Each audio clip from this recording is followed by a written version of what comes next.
Quarto domingo da Quaresma, que no seu ciclo C proclama o Evangelho da parábola do Filho Pródigo. Está em Lucas 15, uma parábola que foi pronunciada para responder à acusação que faziam a Jesus, de acolher os pecadores e de comer com eles. Frequentemente temos escutado algumas chaves interpretativas desta parábola. Vou atrever-me a falar de 8 chaves interpretativas da parábola do Filho Pródigo.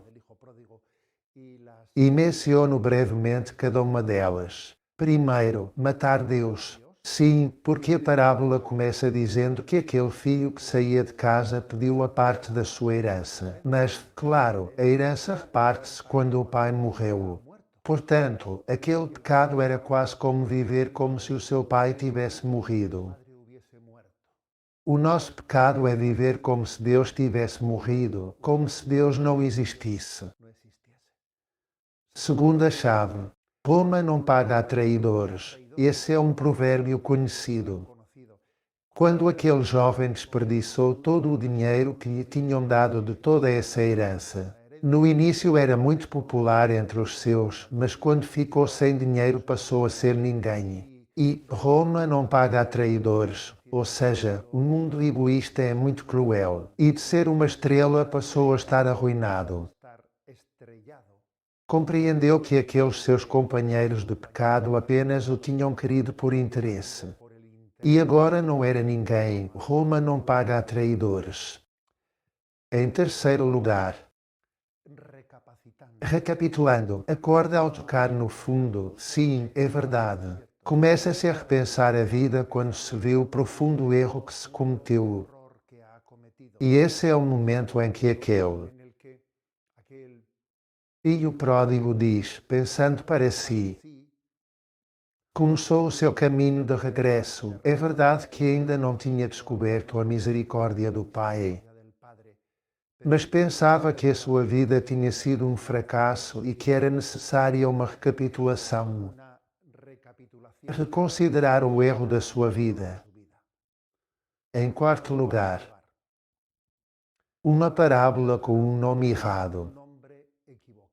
Sim, porque esta parábola chama-se parábola do filho pródigo. Mas é que quando aquele filho regressou, e quando viu como seu pai o acolhia, acima de todas as expectativas, ele não tinha a expectativa de que pudesse ser acolhido como filho, depois de tudo o que aconteceu. Então, chega-se à conclusão, depois de um acolhimento como esse, que a parábola tem um nome errado. Não deveria ser a parábola do filho pródigo, mas sim a do pai misericordioso. Surpreendeu-lhe que, quando ele ainda estava longe, o seu pai o viu, com o varanço e as entranhas e, correndo, lançou-se-lhe ao pescoço e cobriu-o de beijos. Portanto, o verdadeiro protagonista da parábola é o Pai misericordioso, aquele que tem entranhas de misericórdia. Quinta chave. És filho para sempre. És filho para sempre. Aquele filho pródigo tinha considerado que já não podia voltar a casa como servo, que tinha de ser, melhor dizendo, como filho, que teria de ser meramente acolhido como um servo. Mas tem a surpresa de que, para seu pai, nunca tinha deixado de ser filho. E põe o manto, a veste, o anel, próprios do filho. És filho para sempre, mesmo quando se é um filho perdido. Um filho perdido é um filho no coração de Deus, é um filho no coração do Pai, e não pode deixar de ser filho. Sexta chave. O perdão é uma festa. No momento em que aquele filho é acolhido, o pai não pode senão fazer uma festa. Matar o vitelo gordo, façamos uma festa. Há mais alegria no céu por um pecador que se converta. O perdão é uma festa. Deus alegra-se em perdoar. Sétima chave. Os dois irmãos tinham o mesmo problema. Porque quando, de repente, chega o irmão mais velho e, ao encontrar o que tinha acontecido, como o seu irmão mais novo tinha vindo, e como o seu pai tinha reagido dessa forma, indigna-se por ser tratado com essa misericórdia. E pede explicações. A mim nunca me deste um cabrito para comer com os meus amigos. E a este, chega este e matas-lhe o vitelo gordo. E a resposta do pai deixa claro que, na realidade, o problema dos dois irmãos era o mesmo. Filho, tu estás sempre comigo, e tudo o que é meu é teu. Será que tu não desfrutavas de estar comigo em casa? O mesmo problema tem o irmão mais velho que o irmão que saiu de casa. Vivia em casa, mas não desfrutava do seu pai. Não desfrutava do seu pai e o pecado de ambos, do mais velho e do mais novo, tinha a mesma origem. Viver na casa do pai, mas não no coração do pai, não desfrutando dessa filiação.